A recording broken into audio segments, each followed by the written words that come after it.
Sfânta Împărtășanie, frați creștini, este suprema și îngrozitoarea taină a bisericii noastre. Cine se împărtășește, primește toată dumnezeirea în el. Domnul Hristos spune, cine mănâncă trupul meu și bea sângele meu, una este cu mine. Și Sfântul Ioan Gură de Aur zice, în noi și Hristos cu noi, în noi.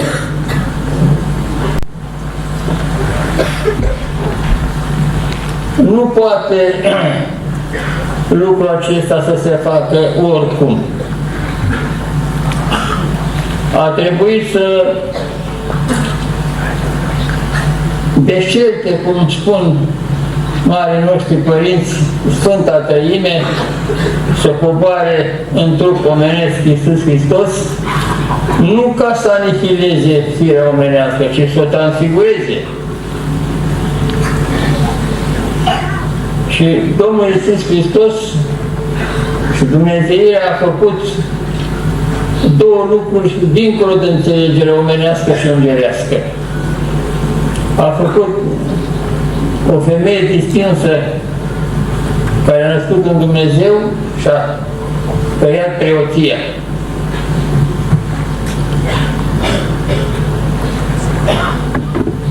A dat preoției toată puterea divină. I-a dat toată puterea dumnezeiască preotului. Preotul nu poate fi înțeles pe pământ. Și numai în cer. Și dacă ar putea pe pământ să vorbească, ar muri, nu de sfială, de dragoste.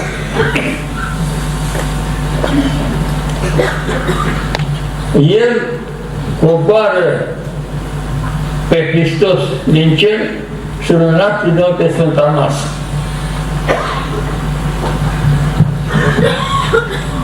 Fraților, lucrul ăsta s-a verificat în mii de ani, în fiecare sector, că nu este chiar așa de necrezut. Sunt taine divine și Dumnezeu ne-a creat singur numai pentru El și ne-a creat cu o mare iubire. Și deci făptura aceasta creată de El din iubire o guvernează El în cele mai mici amănunte. Că Domnul Iisus a dat formă fiecărui clipă din istorie. N-a lăsat făptura de El creată să o guverneze dracul. Nu există nici dracul intolerat, fraților. Să nu aveți teamă. M-a întrebat cineva, părinte, cum să scăpăm de drac? I-am spus, ce ne facem fără dracu, i-am spus. Pentru că El ne ispitește, ne arată repede unde ne găsim, e foarte năbăduioasă firea omenească. Și El are un rol pozitiv pentru mântuirea noastră. Nu-L putea lăsa Iisus Hristos, care a restaurat creația sa prin întrupare, să nu-L pună la punct în lanțuri, așa cum se spune prin diferite rugăciuni. Și poate fi motivat cineva să se întrebe ce mai e cu El. Este lăsat ca o făptură tot la dispoziția lui Dumnezeu. Nimic nu se poate face fără voia lui Dumnezeu. Dumnezeu spune, fără de mine nu se poate face nimic. Un sinod la Cartagen, la 419, a avut ca obiect tocmai cuvintele astea din Scriptură. Fără de mine nu puteți face nimic. Și-a dat canoane Și în anul 124 spune, și dacă crezi că poți să faci ceva fără Hristos, anatima să fii. Și pentru că ne găsim la canonul ăsta, cu scuze vă spun, este și canonul 125 care spune: când zici Tatăl nostru și când ajungi și ne iartă rog greșelile noastre, tu zici că zic așa, că așa e rugăciunea. Nu te vezi tu de greșit. Anatima să fii.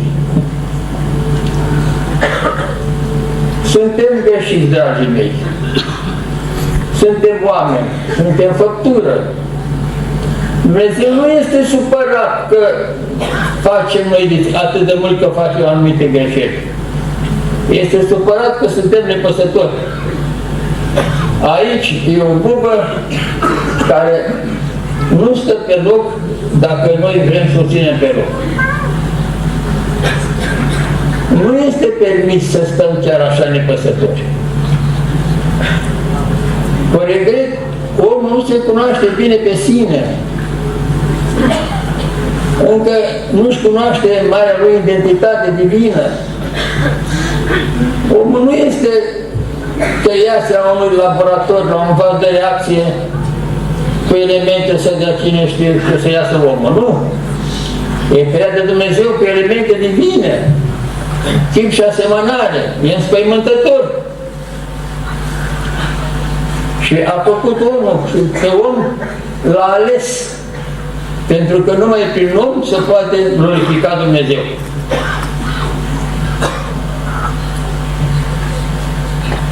Aia e putere divină.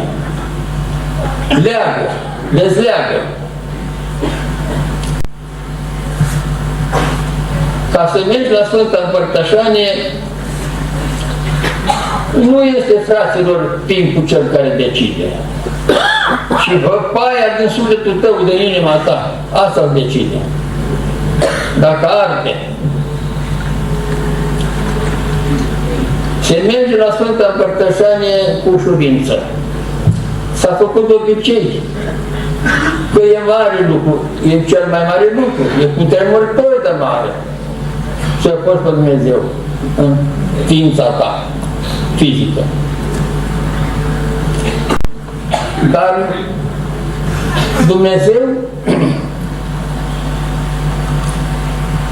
a dat putința de ridicare așa de mult încât putem să spunem că când fac apel la sensibilitatea dumneavoastră, aproape pot să spun că nici nu mai există cădere, ci numai ridicare.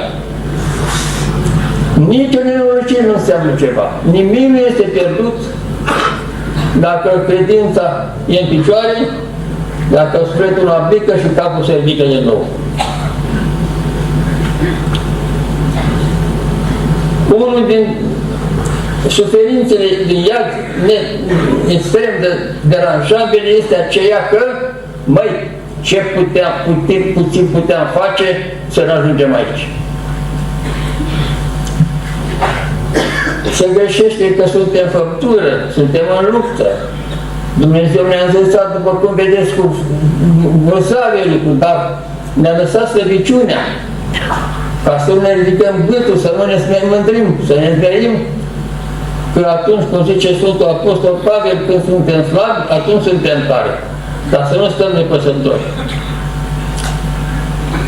Cum să te ființezi un duhovnic dacă îi duceai la el? Nu zice nimic duhovnicul dacă te ascunde la dâng de ape. Nu te ceartă că de ce ești uți. Mi-e fericit că te-a scos. Și aici este, sigur, o artă și un dar deosebit.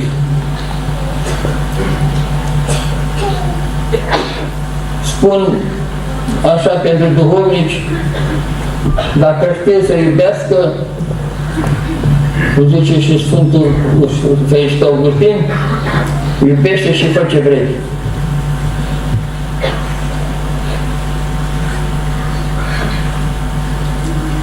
O să-l înțeleagă.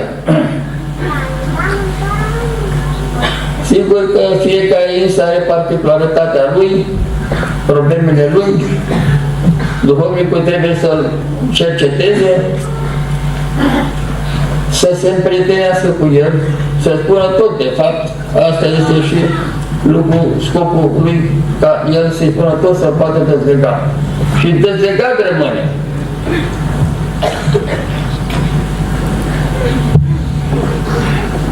Nu este vorba de un canon, de o pedeapsă. Pedeapsa poate să fie utilă, dar numai dragostea este indispensabilă, care el trebuie să se folosească de ea.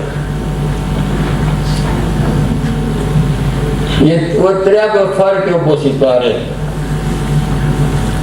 dar aduce după sine mare bucurie și nu este puțin, dragii mei, ca preotul cu care ai legătură să te pună în situația de a trăi în veșnicie, în veșnicie alba.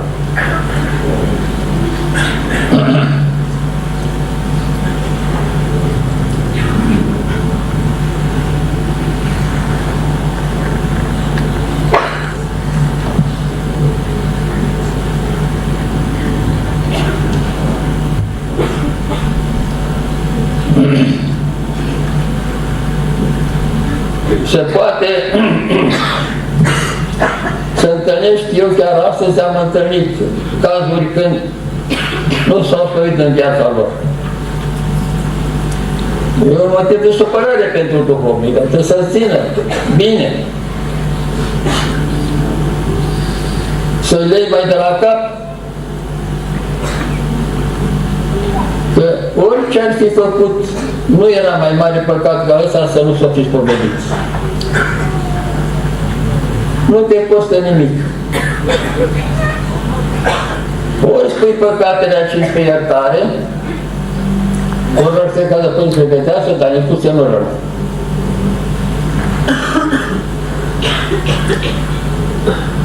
Această stare de trezie continuă a duhovnicului este pentru biserică și neamul lui toată existența, toată frumusețea, toată puterea. Dumneavoastră n-ați fost puși în situația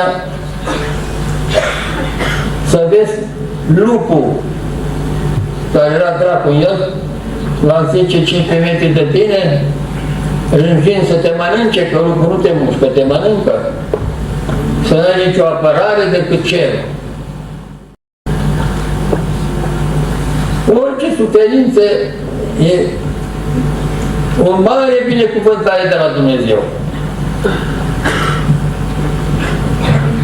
Omul prin bucurie mare și suferință multă ajunge la realitate, ajunge a se cunoaște pe sine, să-ți dea seama cine e. Dumnezeu nu e bucuros de rugăciune de miloc, o rugăciune de erou. Ne dă darurile, ne dă în dar darurile, harurile Lui. Dar nu dă milogilor, o dă celor care folosesc și mulțesc darurile. Nu pentru îi dă lucrul ăsta. Ferească Dumnezeu să punem în discuție adevărurile care s-a stabilit de Sfânta noastră Biserică. Ferice de acela care cunoaște lucrul și își mântuiește sufletul. Fraților, nu trebuie să ne jucăm de baba oarba, să folosim timpul altfel. Nimic nu-i mai scump de la Dumnezeu ca timpul. Dacă ar fi cu putință să întrebăm pe cei de sus, ce v-a costat ați ajuns atâta fericire, ăsta e răspunsul. Timp, puțin timp petrecut bine. Și nu e greu. Nu trebuie să ne consumăm forțele noastre și fiziologice, însuși să molești și însufletește prin o serie întreagă de petreceri, de lucruri care nu ne asigură cu nimic, nici noaptea, nici ziua de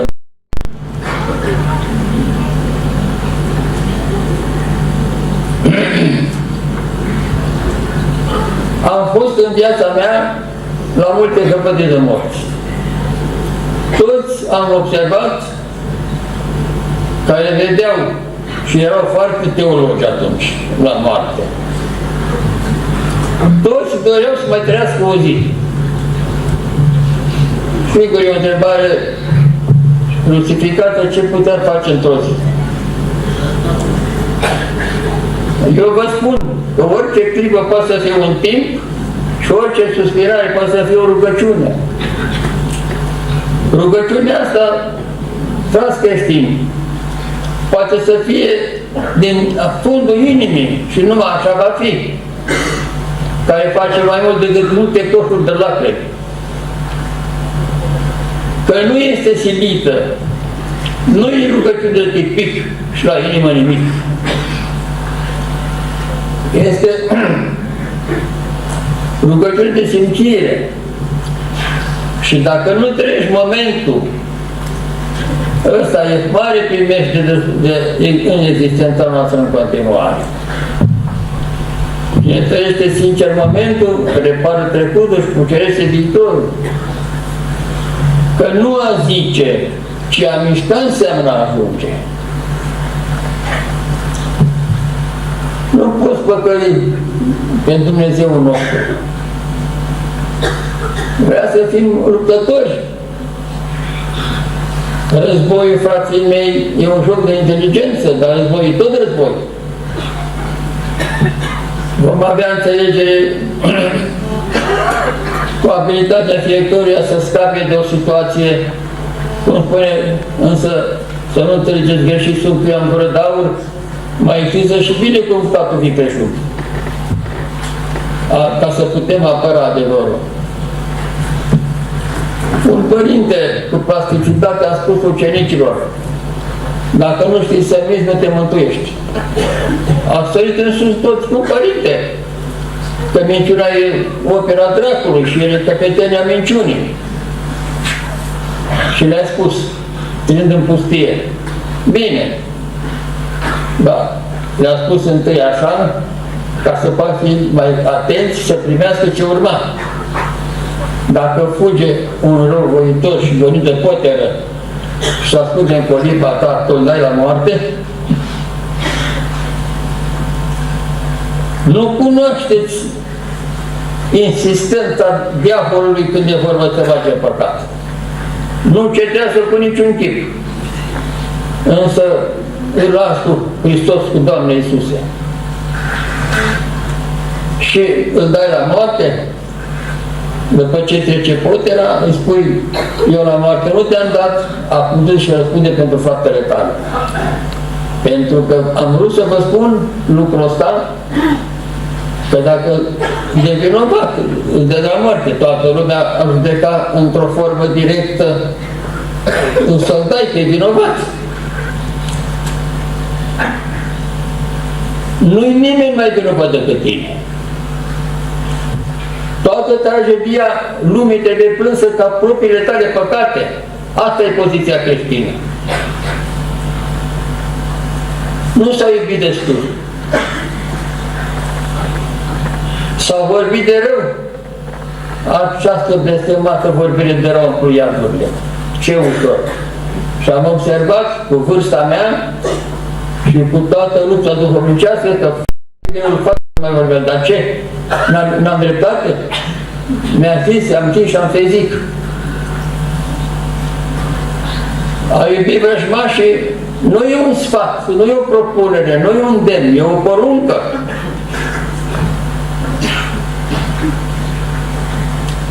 Toată lumea îmi spune, nu se poate, părinte.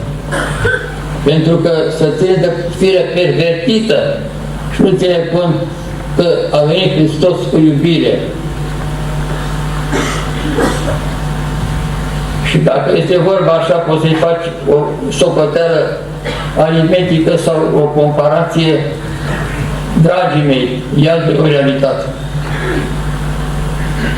Ca și raiul. Raiul e plin de păcători pocăiți. Iadul de păcători nepocăiți. Dumnezeu poate să facă orice, nu ne îndoim. Dar un lucru nu poate.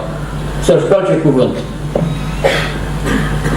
A spus, asta e dreptatea, după asta merge. Ce n-a făcut Hristos ca noi să ne călcăm, să ne smerim, să ne mântuim? Cine ar îndrăzni să spună că n-a făcut destul, dându-și ultima picătură de viață de sânge?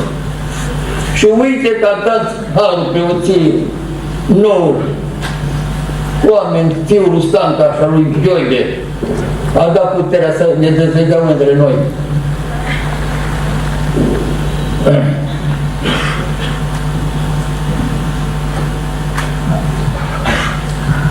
Și va sosi momentul la moarte când se va înțelegi. Moartea vine, dragii mei, fără discuție. Nu ca să-i faci o cafea, și ca să te ia. Unde te duce? Acolo păi să știi unde ți-a fost viața. Nu te poți scuza, au fost niște lucruri mărunte, niște păcate mici. Nu există la Dumnezeu păcat mic și păcat mare, cum să o pătești tu. Că nu este un lucru mic în viață, rău cel mai mic. Oricum ar fi, cum șarpe mic și șarpe mare. Dacă el mic te mușcă, poate o travă ca să te omoare, nu mai e nevoie să munci un balau. Da. Intri acolo cu totul în altă lume și se poate pune la punct acei așa de ușor.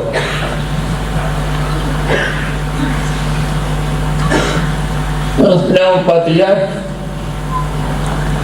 și ăsta Iustinian, când mă duc la spovedit, intru eu mai pândos și când pun mâna pe ultimul ivor, încep să mă gândesc cu nicică sfială, că trebuie să spui acolo pe gol. Ce contează asta, dragii mei, când este vorba de o suferință de iad?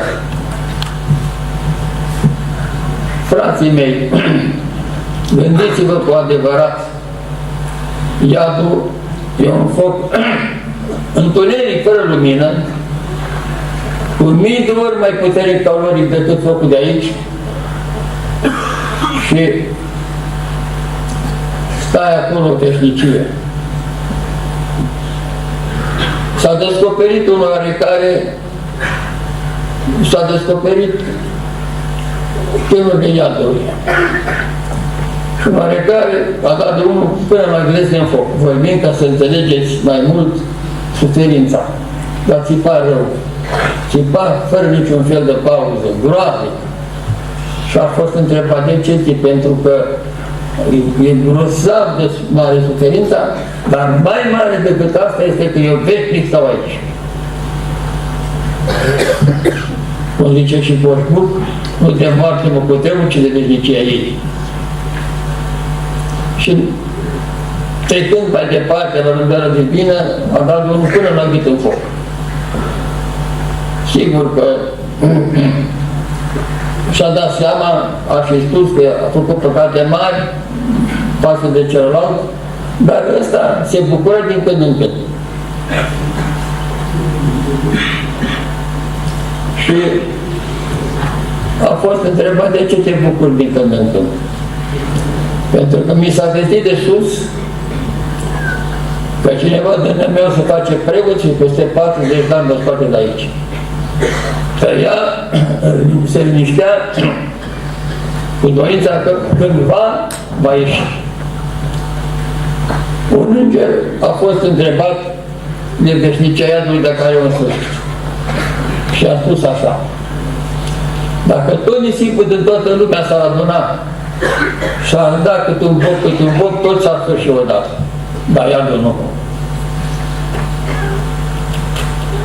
E groaznic. Care este motivul de nu poți să iubești vrășmașii, dorești atât de neînsemnat, ți-a zis ceva? S-a dus în vânt, fraților. Nu contează ce zice lumea și celălalt dracu, contează ce zice Dumnezeu despre tine. Dacă a dat porunca asta să-L iubești, Un împărat a întrebat pe cineva ce să facem să semănăm cu Dumnezeu. Și a spus să faci ce face Dumnezeu. Și ce faci? Iubește vrăjmaș. Nu mai ne îndorim de asta. A primit moarte, bătaie, groaznic, umilință și era cine era. În sfârșit de iubire pentru noi. De aceea zic, mai mult să ne temem de iubirea Dumnezeu decât de pedeapsa lui Dumnezeu. Va fi îngrozitor de greu câmpa. Ar trebui să privim lucrurile cu multă seriozitate, să nu privim lucrurile în glumă. Pentru că nu-i de glumă, frații mei. Toate neamurile știu că trebuie să moară cu credințele lor. Dar nu se știe când, nu se știe cum. Sunteți invitați în mod serios să nu pierdeți ziua, să nu pierdeți momentul din momentele zilei. Este posibil. Bine că trăim. În orice vreme, în orice ar fi, să știți că există un sens anume. Nu suntem la întâmplare. Ne guvernează Dumnezeu cu o mare precizie. Vă spun cu repetare, Dumnezeu întărește clipele istoriei. Nu este vorba de lăsat creația Lui să fie stăpânită de diavol. Omul, v-am spus, e ființa aleasă, e după chip și asemănare. El depășește puterea cheruvimilor și a serafimilor prin puterea de la Dumnezeu, prin preoție și prin fabră care le dai. El nu se primește. Omul este singura verigă posibilă de legătură între Dumnezeu și creație. Omului s-a încredințat mare răspundere să supravegheze întreaga creație. Omule, uite cine ești și pe cine bat în iad.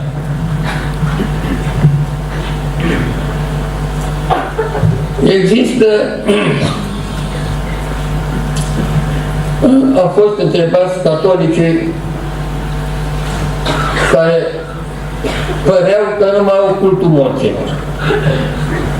Zice, avem purgator, ca să răspundă la o întrebare începătoare. Nu poate și ca purgatorul, adică stau în suferință, achitându-se de păcatul de care le-a făcut și automat se mântuiesc. Asta e credința lor, e falsă. Nu poate nimeni să ierte păcatele decât Hristos. Noi avem proscomidia, pe care nu mai au. Înainte de liturghie pregătim și pomenim morții cu prescură specială, cu rânduială specială, rânduiala proscomidiei. Înainte de liturghie. Merge liturghia, se transformă, face marea transformare, epicleze se numește, transformarea din trup, din pâine în trup și din vin în sânge a Mântuitorului. Și este la urmă de tot, preotul pune acele dăpătiți când pătice, spală, Doamne, păcatele celor s-a pământat și călugii celor tăi. Adică tot Hristos, că e pomenit acolo, îi scoate pe ei din ea. Dar ce a spus acela, că cineva de neam eu, mă va scoate de aici, că va fi pe el. Toată lupta, frații mei, este să nu pierdem niciun timp. Va veni o vreme că va fi o enorm de mare căință, că nu s-a putut folosi timp. Și aceia care spuneau să mai trăiască o zi, m-am gândit eu ce pot să fac. Și m-am convins că pot să facă foarte mult într-o zi, după cum spune și Sfântul Sisoie, într-o zi putem ajunge la măsură dumnezeiască. Niciodată nu o să ajungem la liniștea sufletească că te mântuiești. Mântuie, pe mine m-a întrebat un părinte de mare valoare duhovnicească, din respect îi spun numele, Părinte Arsenie te mântuiești? O întrebare care ne pune toți. Ca să pot să-i spun ce vreau eu, i-am spus că Părinte nu mă mântuiesc, că nu în funcție de cum vreau eu. E în funcție de smerenia mea, că numai în smerenie harul, că numai harul mântuiește. Și nu vede că la smerenie.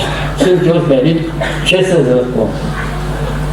Mi-e teamă. Am fost în situație, pentru că sunt inițial în vârstă, să văd că numai echip eram bolnav și frații mei, cu 10 și 10 de ani, aproape 60 de preoție și de călugărie, nu m-am găsit pregătit. Nu m-am găsit pregătit. Pentru că nu ne judecă după ceea ce știe lumea poruncească, ne judecă după ce ne-a descoperit fiecăruia. Când Moise a primit tablele legii, Dumnezeu i-a spus așa: Moise, aici e moartea, aici e viața, aici e blestem, aici e binecuvântare. Dacă respect, ferice de tine și de cel care respectă, iar dacă nu, nu.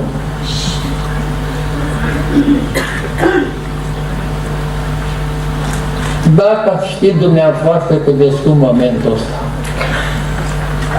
Mulțumim Dumnezeu că am ajuns să vă cunosc, sunteți atât de mult de nu vă vedem cu prima. E o mare liniște pentru sufletul meu.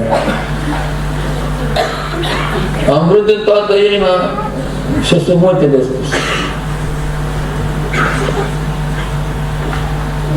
Vixidet salvabil am zice latinul. Am zis și mi-am mântuit sufletul meu. M-a întrebat cineva ce melodie îmi place, vă închipuiți. I-am spus Bătaia Clopotelor îmi place și da.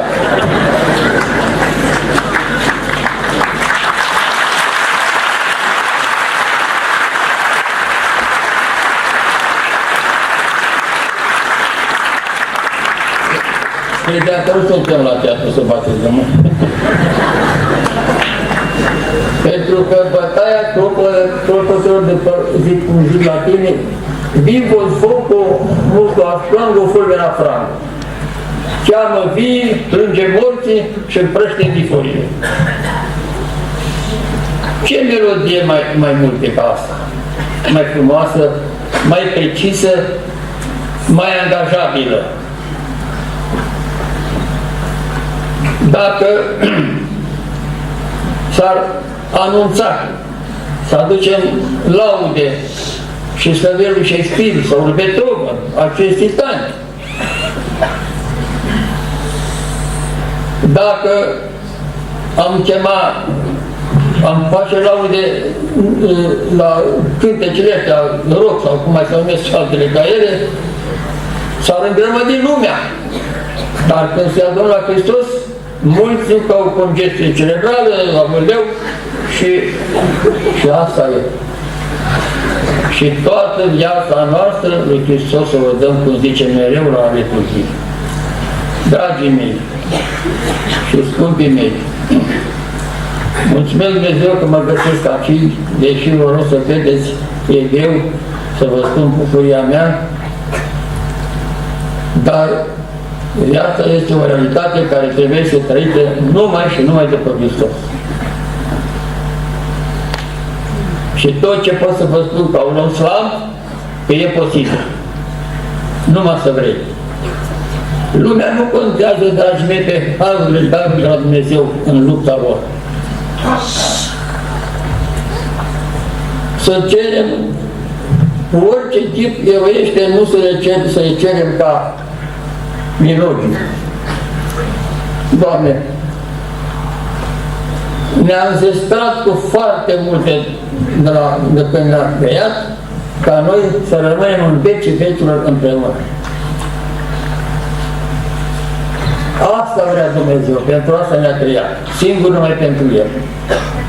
Ca aici pe pământ nu se poate face nimic fără voia Lui și, cum vă spuneam, orice clipă din istorie este știută și în sfârșit rânduită de El.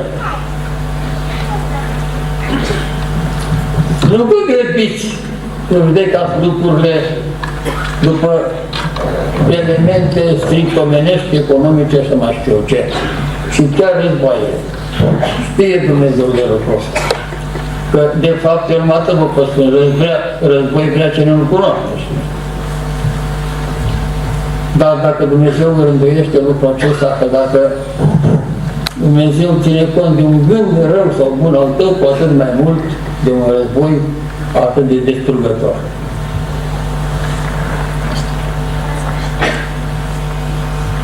Mă întreabă multă lume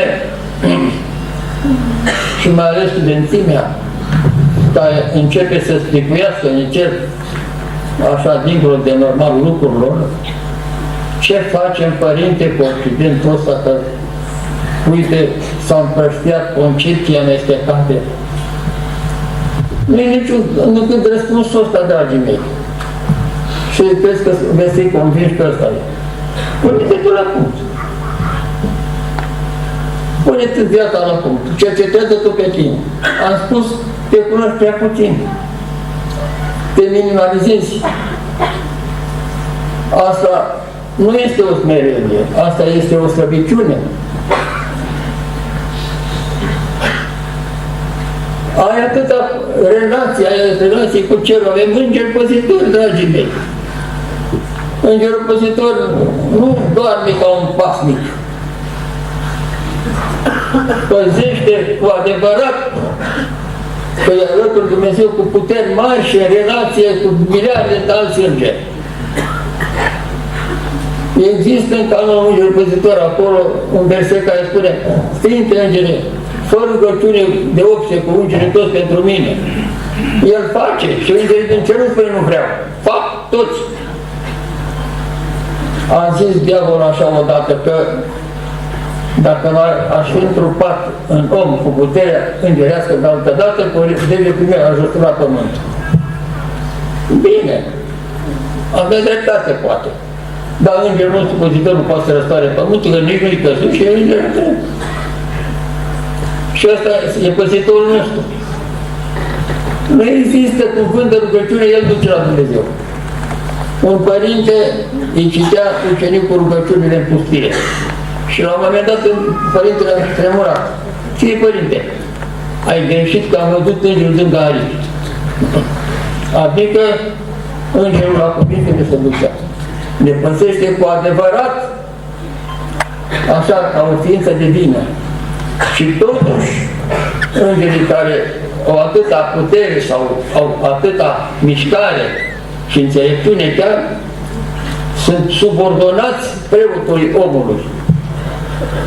În liturghie există o rugăciune că să facem o huldu care spune: Doamne, fă ca și îngerii care sunt aici cu noi să intre, să facă intrarea.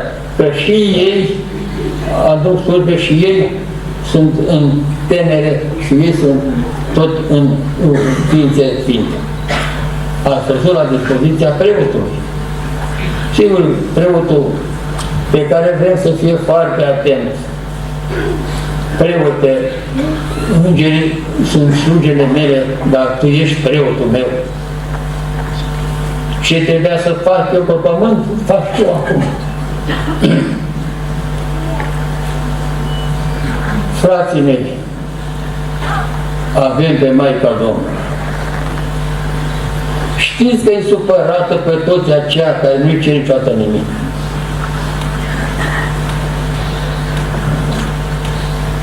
Să îndrăznească cineva să spună că s-a rugat la Maica Domnului cu adevărat smerit și nu i-a răspuns. O discută de rău, o vorbește de rău, dar ea în timpul ăsta să roagă la căpătâiul mamei lui sau chiar la el. Nu există răutate acolo. E o râvnă nemaipomenită de a mântui făptura sa la Dumnezeu. Sigur, dragii mei, sunt foarte greu de spus, foarte multe lucruri de taină, dar s-a observat, cine vrea să trăiască viața mai concentrat, că Dumnezeu e atât de aproape de noi. gândiți la lucruri mari, la virtuți mari, la dar la mari. Mulțumiți-vă, puteam care aveți. Că unii sunt așa, unui pahar mai mare, altui pahar mai mic, dar dacă e plină la mic, e fericit. După doamne care le-a primit. S-a pus o întrebare. Zice Sfântul Pavel așa. Zice să aleargă și care, dar nu toți iau premiul, numai unul. Acum e o întrebare legitimă, dar au alergat și alții. Ce fac cu ăștia? Ăștia sunt alungați chiar așa? Nu sunt alungați. Și ăsta li se plătește după dacă a făcut efort total în fuga lor. El e pahar mai mic, se umple și el, îi primește și el. Pedetoare, penetrate la Dumnezeu, cum poate să fie lucrul ăsta? Dumnezeu e mult mai prezent, Dumnezeu este Dumnezeu puternic, poate să răstoarne pământul și suferă insulte și fel de din partea noastră. Îl iubește și pe el.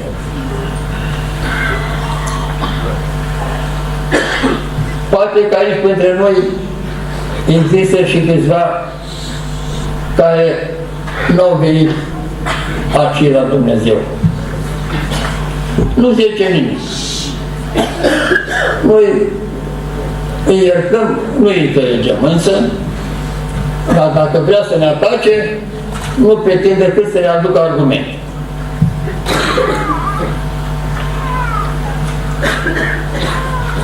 Și eu aș îndrăzni să vă spun, să-mi spuneți ce n-am spus adevărat și voi răbda.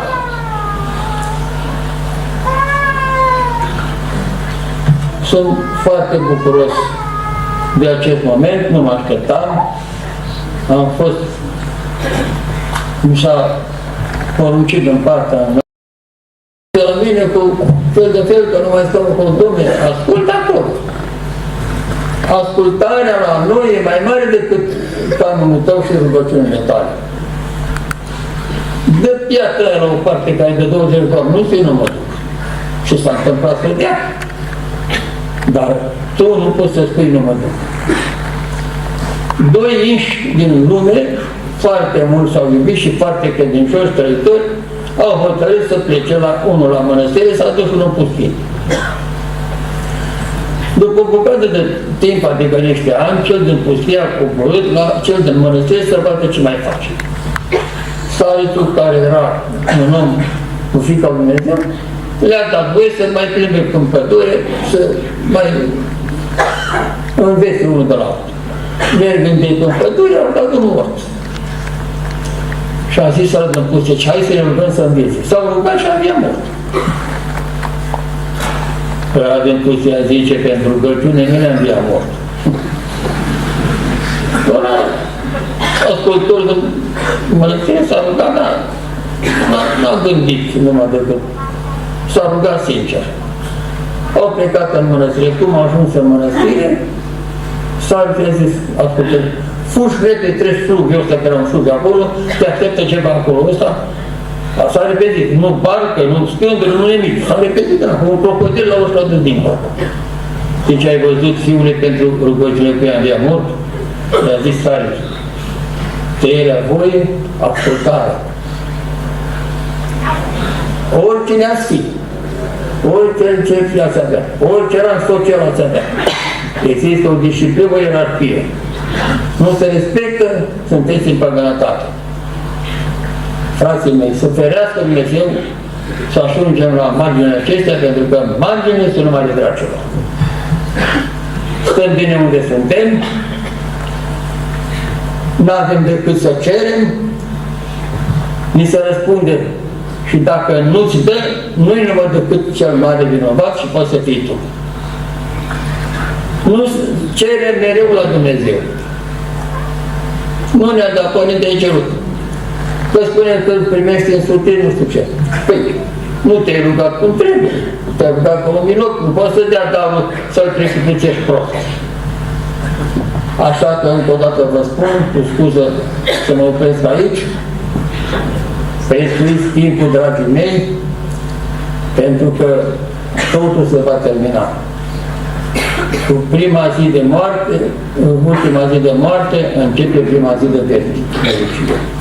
Și vă urez din toată inima să intrăm toți, să ne întâlnim toți tot așa, în grămadă, în veșnicia albă. Amin.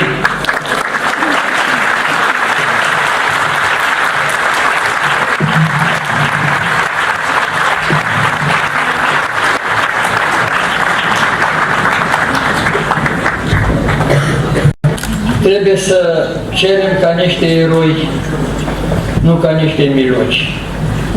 Întrebarea asta mi se pune, ce e unul și ce e altul.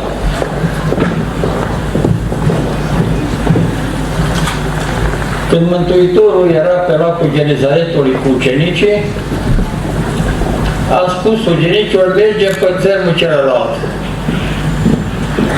Și s-a culcat în corabie. Între timp a venit valuri puternice, vânt, să acopere corabia. Disperați, au spus, Doamne, scolcă pericol. Mântuitorul s-a sculat și a zis, vă și vedeați în fundul mării cu mine cu tot. Că m-ați declarat că sunt Dumnezeu, că sunt Fiul lui Dumnezeu și Hristos. Dar vreați fără valuri, vreați fără vânturi, asta este crucea. Și crucea înseamnă să duci ce nu-ți convine, dar care e singura salvare, jertfa. Erou înseamnă un om care luptă și luptă inteligent și luptă strategic și luptă ținând cont de toate elementele care îl da biruință. În armată există un plan de foc.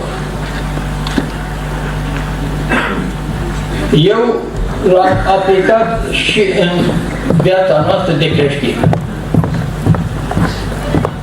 Planul de foc cuprinde mai multe 4 elemente.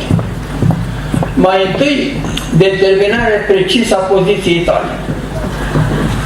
Al doilea, determinarea precisă a dușmanului, cu cine luptăm.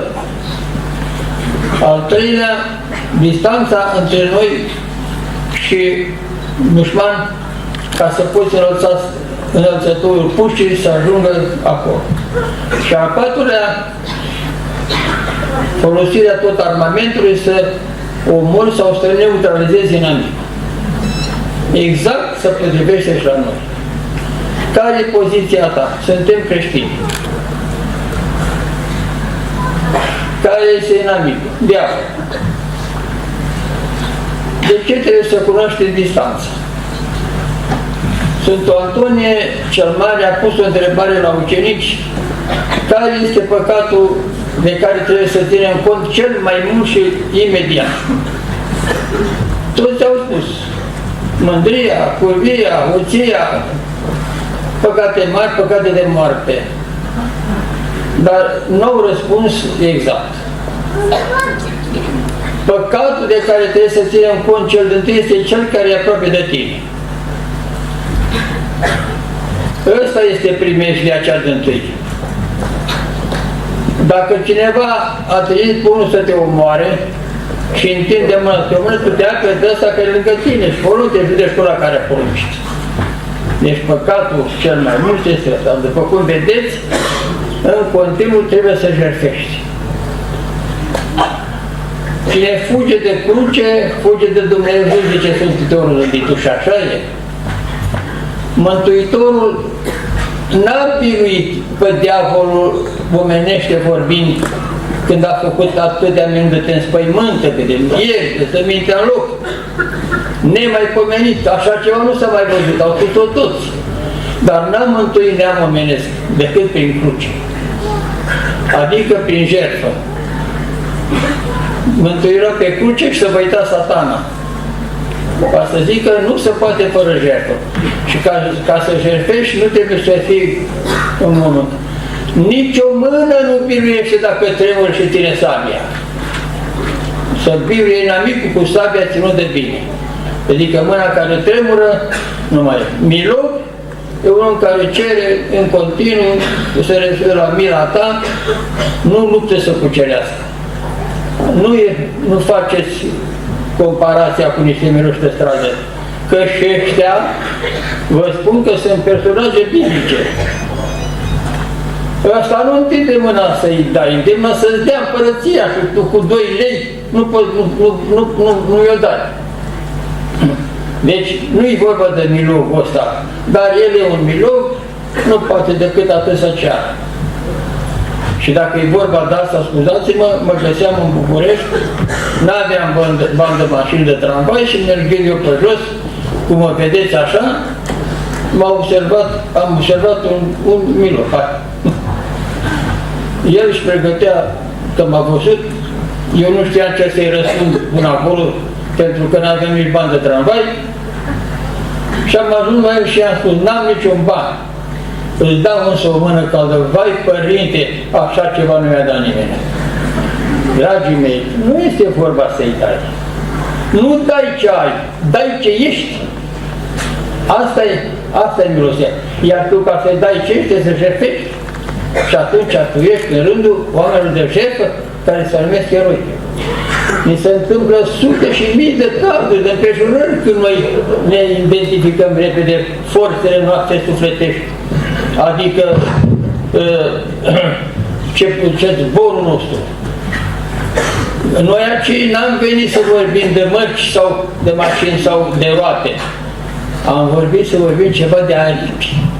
Că zborul, mergerea noastră e verticală. Pentru ca să poți să faci lucrul acesta, trebuie să știi să jertfești. Ca să întreții iubirea în familie, trebuie să jertfești soții. Raportul de dreptate și pace de la 2 la 8. Deci pacea e mai mare de 4 ori decât dreptatea. Ei, ca să renunți la dreptatea ta, să renunți ceva la tine, asta e o jertfă. Asta e pacea lui Dumnezeu. Da. Să mă iertați că vă spun un lucru, așa, dar sunteți oameni și veți înțelege. Un cioban plin de păduchi și de jeg, nu știu care știa, i s-a spus și lui despre Dumnezeu ceva. El nu știa despre Dumnezeu, îl vedea ca pe el. Și Doamne, n-am știut că ești, dacă te arăți, te-aș scoate de păduchi, te-aș spăla, te-aș săruta picioarele. Vă dați seama, el săracul dădea tot ce știa. Ei bine, o santa simplicitate, zice latinul, sfânta simplitate, știți. Și l-a întrebat pe Petru Dumnezeu, ce-i pe lume, Petre? Să roagă lumea, măi, ce mi-a plăcut rugăciunea lui Ciobanul. Adică, vedeți, el dorea să jertfească, nu s-a uitat că jertfa este drumul mântuirii. Fără jertfă nu se poate face nimic, fără luptă. Și trebuie să știi să mori în fiecare zi și să înveți în fiecare zi. Asta nu se poate decât dacă ești treaz și miști.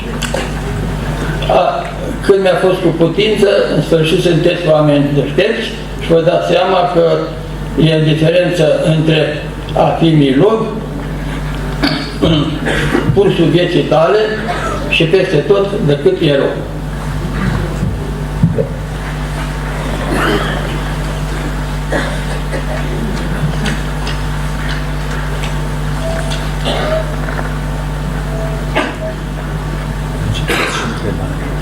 Citiți și întrebare. Da.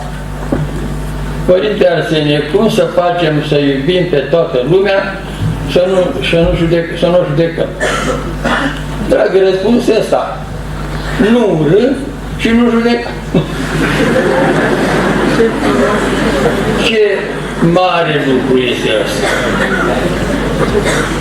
Sunt foarte convins și nu mă tem să spun că cei mai mulți în iad sunt cei care vorbesc de rău. Sunt cei mai puțin vindecabili. Foarte greu să vindecă. Ce nu merită? Ce merită mai mult? Mi-a zis și am să-i zic. E bine, iubirea este consemnul de judecată. Ne va întreba Dumnezeu de ce ne-a iubit. Sigur, nu facem nimic de la noi decât înțelegem că Dumnezeu a poruncit, nu m-a sfătuit, a iubit, s-a poruncit, spune în Evanghelie, atât de repetat încât te jenezi de multe ori să te repeți. Noi numai că nu iubim, dar urâm. Spune Sfântul Grigorie de Nazianz așa: de orice cuvânt în plus vom da răspuns, și cu atât mai mult de orice cuvânt rușinos. Și eu zic, și cu atât mai mult de orice cuvânt ucigător. Vă dați seama ce trepte așa merge, Satan nu se lasă. Dar vă spun că Satana, încă o dată vă spun, este un tolerat. Nu e o putere. E ținut, cum spun, ca să ne identifice, ca noi să ne trezim. Așa că trebuie să înțelegem, să iubim. Dom'le, să umble Dumnezeu cu mâinile după fată. E scrie un poet. E un cuvânt al firii, e un cuvânt care te face să gândești. Spunea un oarecare ins, Doton se numește, că dacă luăm pielea după noi, după față, nu mai suntem nimic. Frumusețea stă în piele. Și că restul e o grămadă de moluz sau de băligar, scuzați. Nu e adevărat. Trupul omenesc e un templu, e o poezie. Trupul omenesc este în amănunt luat, el se petrece lucruri extraordinare. Nu bemoare lapte, care nu-i departe de coada vacii. De ce se vede în asta? Nu ne împărtășim cu trupul sângele Mântuitorului material? Deci nu trebuie să ignorăm. Dar nu a creat Dumnezeu suflet, trupul fără rost, inima și mintea, adică mi-a spus cineva, învățându-i, spunând eu pe acolo cu dăruire, să zic așa, vorbeam și apăram femeia. Da, zicea el că are ceva de spus, zice, dar ce părinte, zice, bărbatul nu-i capul femeii? Zic, da, dragă, ai mare adevăr, dar este inima. Și capul care nu are inimă este gol. Deci, n-a creat Dumnezeu pe una și pe alta vorbă. Le-a pus într-o mare unitate. Inima hotărăște. Inima este adâncul ființei noastre, absolut. Ea hotărăște. Mintea însă execută și, în sfârșit, merge într-o mare unitate. Nu e bine să separăm unul pe altul, să rudăm pe altul sau pe altul. Este vorba de ținut cont de entitate, de toată ființa. Așa că ia să ne așezăm, să ne facem educația iubirii, pentru că pacea e mai mare de 4 ori decât dreptate. Dacă nu este așa, e dezbinare, nu mai este unitate, nu mai este armonie. Și dacă nu e armonie, nu este cu niciun fel salvare. Pentru că, dragii mei, prin căsătorie, prin familie, este vorba de ajutorul acesta de finețe, cum zice francezul, spirit de finețe, spirit de finețe, care ajută la mântuire. La nuntă e o rugăciune care spune acolo așa: și femeia să se steamă de bărbat. Toată lumea în momentul ăla se uită la mireasă. Bietul om trăiește momentul ăla cocoș mai departe. Femeia a fost mida în roabă. A fost un obiect batjocorită, omorat fără judecată. La Edul de la Mianul 313, Constantin cel Mare a ridicat această mare și urâtă povară. A lăsat-o liberă. Acum, în mod atavic, adică trecerea defectelor sau a calității peste generații, femeia se tede mai departe și bărbatul mai departe cocoș. Nu e așa. Dacă dorește foarte mult cineva să existe, că scopul căsătoriei nu este plăcerea. Plăcerea e consecință, dragii mei. Este mântuirea noastră cu orice chip. Deci această înțelegere și asta, sigur că ca să ai această unitate trebuie să știi jăjătești. Întrebarea asta nu se poate termina niciodată pe explicația iubirea. Că iubirea e criteriul de judecată. Așa. Și eu m-am spus că în parte, pentru că au venit multe lucruri. Aici ce părinte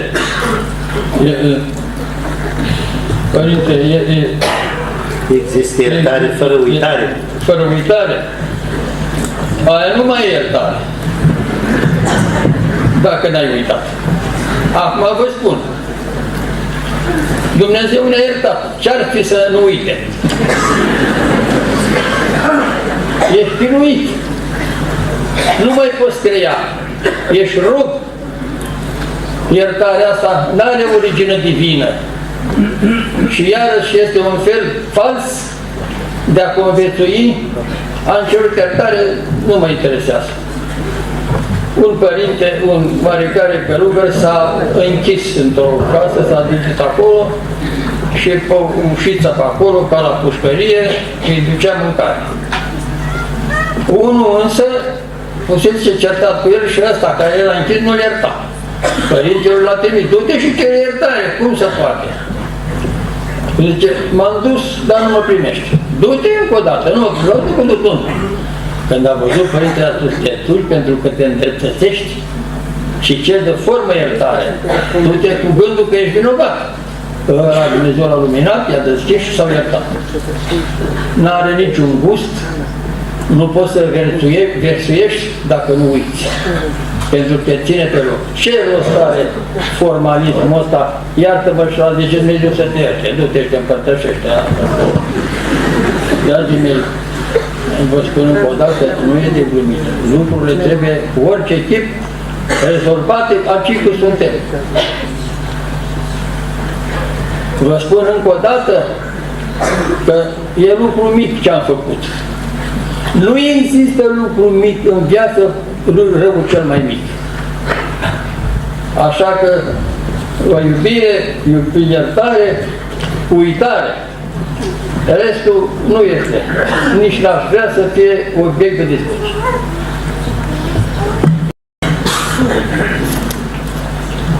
Ce să facem în situația când oamenii ne văd credincioși, meritoși, smeriți. Oamenii ne văd credincioși, meriți, dar noi, în realitate, suntem foarte păcătoși. Dacă e o realitate, păcăiți-vă, ce mai bun?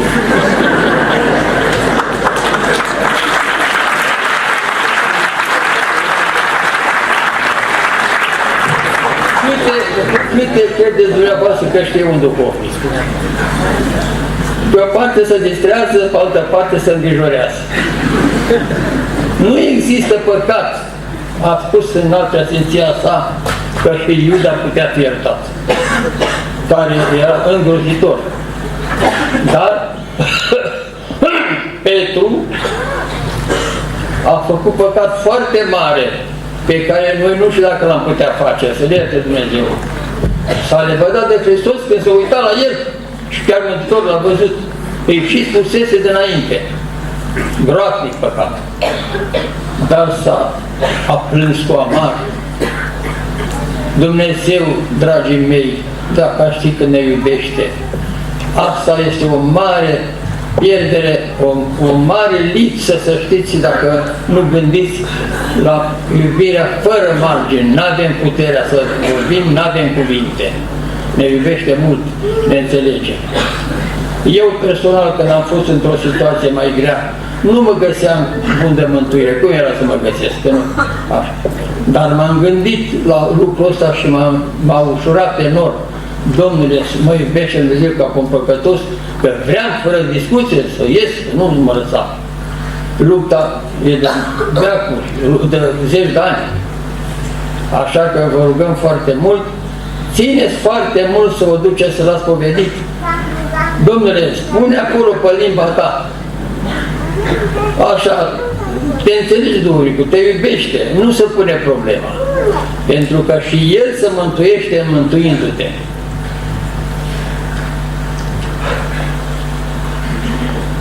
Ne considerăm, mi-am păcăit și asta, vă rog, e și din starea asta de lucruri.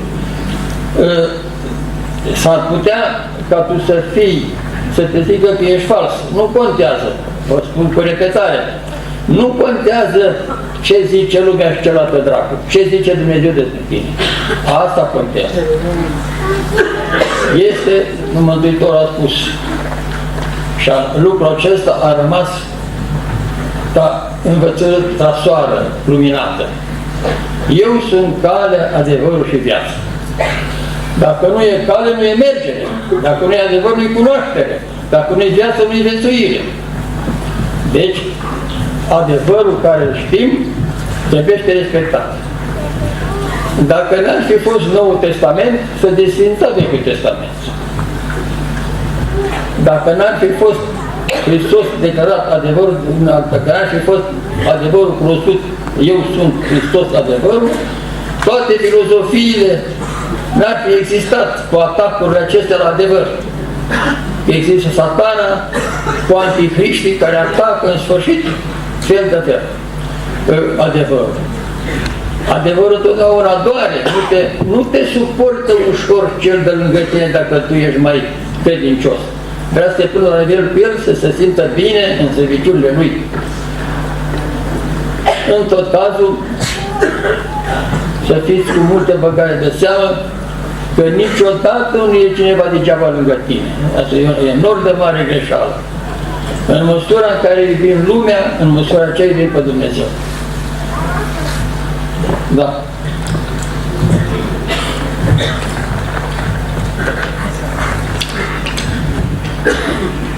Ce trebuie să facem pentru a nu mai da răilor dracului, Andrei?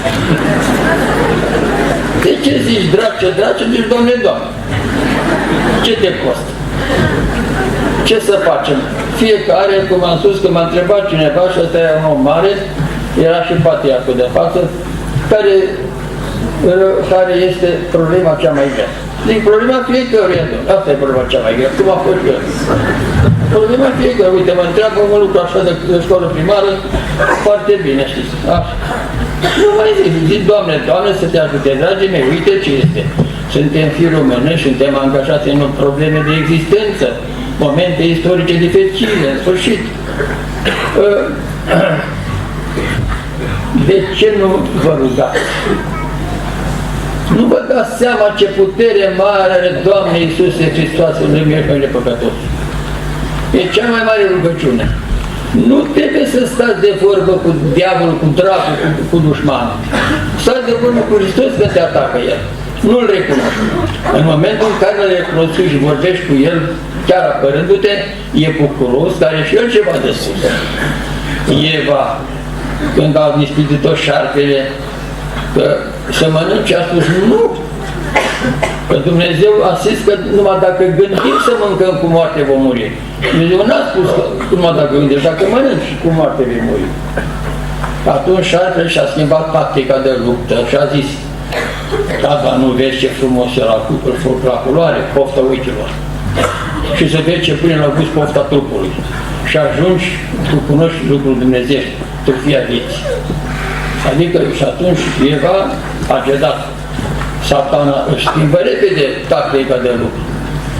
Dar mi-a spus un om foarte învățat, era în duhovnicul lui. foarte învățat, Andrei Stică. Părinte, zice, dracu nu este inteligent. Păi, zic, sunt de partea Sfinției tale că zici vorba asta.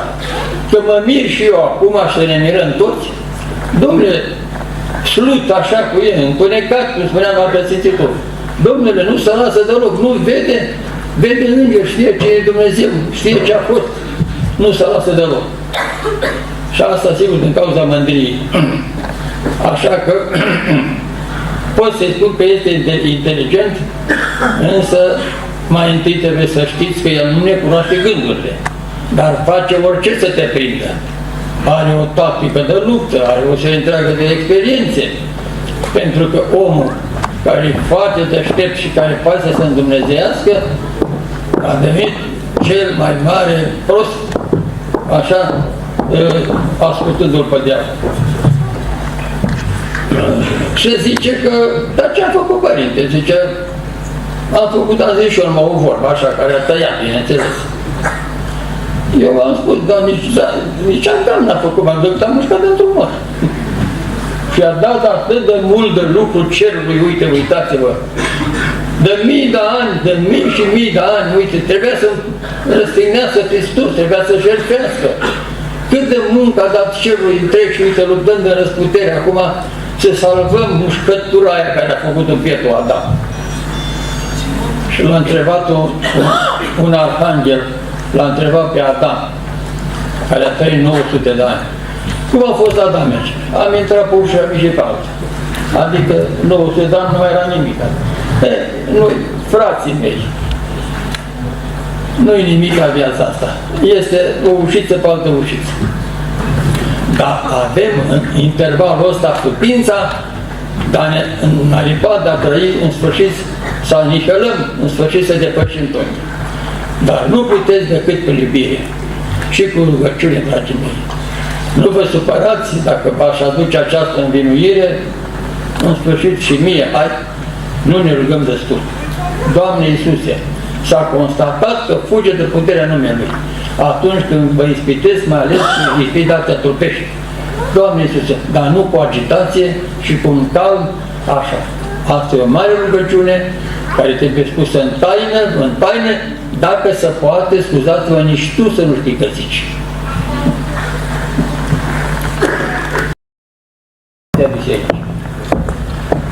Este ființă vie, el trăiește. Și unde să pună Dumnezeu acest fătuț de copil mai sigur ca în pântece de mamă? S-a văzut eu personal, am observat lucrul acesta stând și pe pârtii și pe îmbănățiri de munte, că lupoicele hrănesc copii de om și mamele lor îi ucid. E groaznică. Ei sunt nepotezați, că există. Și există cuvântul Mântuitorului, ce nu se va boteza, în mare dificultate. N-au niciun fel de răutate ca să răspundă în sens de iad și nici botez în sens de rai. S-a descoperit, și asta cu relativitate, că au un anumit loc și dreptatea lui Dumnezeu, care n-avea nevoie să-l băgăm prea mult, în iubirea lui dincolo de închipuire, nu-i lasă nici pe aceste ființe. Biserica totuși, la proscomide, îi pomenește într-un loc prunci înainte de vreme. Și scoate și pentru ei, dar noi putem pomeni pe nume, că nici nu are nume, dacă numele nu la votă. Le rugăm, puneți-vă la punct. Noi nu în biserică, noi nu avem decât două cazuri cunoscute în biserică care au fost mântuiți fără botez. Sfânta Tecla, care era mare muceniță și Sfântul Apostol Pavel, care era peste măsură de dorită, în sfârșit, de voievoși și mulți, noaptea o ținea la o femeie să stea și ziua o lua la munci, la situație să o convertească, că era prea dorită de voievoși. Femeia aia unde stătea ea acolo noaptea a avut o fiică care a murit. Și acum ea moartă vedea adevărul de aici, de lume. Și a rugat pe mamă să rogă pe fata aia care o iubește chitot mult să mă scoată și pe mine din rai, din iad, pe mare chin aici, să mă mântuiască și pe mine. Și Sfânta Iacuș, care îi făcuse binele ăsta de să purta frumos cu ea, să mai răpărea săraca și a noaptea și ziua atunci, a văzut că nu putea Hristos să evolueze pe prima muceniță, că e prima muceniță. Și a apărut în vis a doua noapte, mamă, sunt fericită, a ascultat Dumnezeu, a ascultat rugăciunea Sfânta asta ca e. Asta e un caz. Al doilea caz, Sfântul Grigore Dialogul a trecut peste un pod care l-a făcut Traian. Traian care a murit ca păgân, măcar că a avut o fiică muceniță Sfânta Drosita. Dar Traian ăsta avea un suflet bun. Încât s-a dus vestea acolo aici, zicea, bun ca Traian, bun ca Traian. Și a zis, Doamne, zice, un om așa de bun a murit, s-a rugat pentru el. Și a primit răspuns din cer. Dumnezeu zice, auzi rugăciunea, dar nu te mai ruga pentru păgân. Deci ar putea să fie și Traian mântuit. Nu putem vorbi cu siguranță de lucrurile acestea. Cuvintele care rămân fără discuție de respectat cu sânge a Mântuitorului. Ce nu se va boteza în numele Tatălui și al și a Sfântului nu se va mântui. Deci e limpede. Un anunț, vă mai odihniți.